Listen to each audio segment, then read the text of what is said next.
स्वामी प्रसाद मौर्य जी हैं sir. FIR हुआ है, उसमें 8-9 लोग हैं, उसमें आपका भी नाम है। जब पूरा का पूरा प्रकरण ही झूठा है तो मेरा नाम हो या किसी और का नाम हो, अपने आप न्यायालय से सब खत्म हो जाएगा। आपको लगता है कि जिस तरीके से जो शुरुआत आपने की उसके बाद एक पर एक बयान आ रहे हैं और फिर विरोध प्रदर्शन हो रहे हैं, केंद्र में आप आ गए हैं, आपको लेकर बहुत सारी बातें, सवाल, आलोचना। अब सच की लड़ाई कठिन होती है, लेकिन अंत में सच जीतता है। हमने सच की लड़ाई लड़ना शुरू किया है।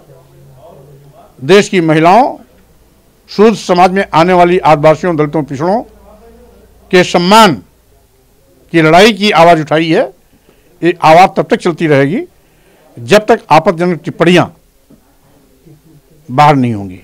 बयान आपने दिया है, लेकिन अब सवाल अखिलेश यादव पर भी बीजेपी उठा रही है। उनका कहना है कि इन्हीं बयानों की वजह से आपको प्रमोट किया गया है और पार्टी का राष्ट्रीय महासचिव बना दिया गया है। अब इस प्रकार की आपत्ति वही लोग उठा रहे हैं जिनको स्वामी प्रसाद मौर्य के नाम से दहशत है। एक सवाल सर ये है कि आपके ऊपर एक आपका गर्दन काटने की बात कुछ लोग कर रहे हैं, कुछ रुपए देने की भी घोषणा की है। आपको लगता है कि इस बयान के बाद अब स्थितियां इस तरह से हो गई है कि अब मरने मारने की बात भी सामने आने लगी है?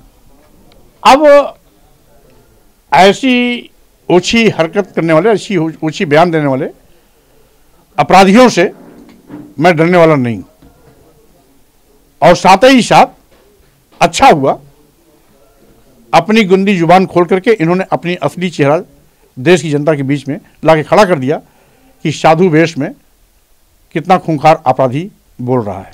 धार्मिक ग्रंथ रामचरितमानस पर जो बात आपने कही है, आप अभी भी उस पर अडिग हैं, टिके हुए हैं। आपको लगता है उसमें संशोधन की जरूरत है? क्या मेरी तरफ से कहीं आपको लगा कि मैं इधर उधर? क्योंकि उसका बहुत ज्यादा विरोध हो रहा है देश भर।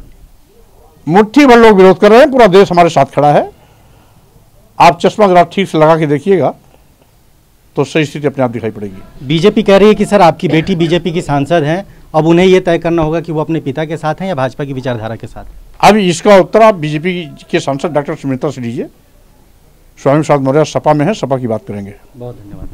तो ये स्वामी प्रसाद मौर्य TV9 भारतवर्ष के साथ इन्होंने खास बातचीत की। खासतौर पे जिस तरीके से पिछले दिनों रामचरितमानस को लेकर जो बातें सामने आई है, उस पर जो स्थितियां बदली है, उस पर उन्होंने TV9 भारतवर्ष के साथ खास बातचीत की। कैमरामैन शैलेंद्र के साथ रजनीश रंजन, TV।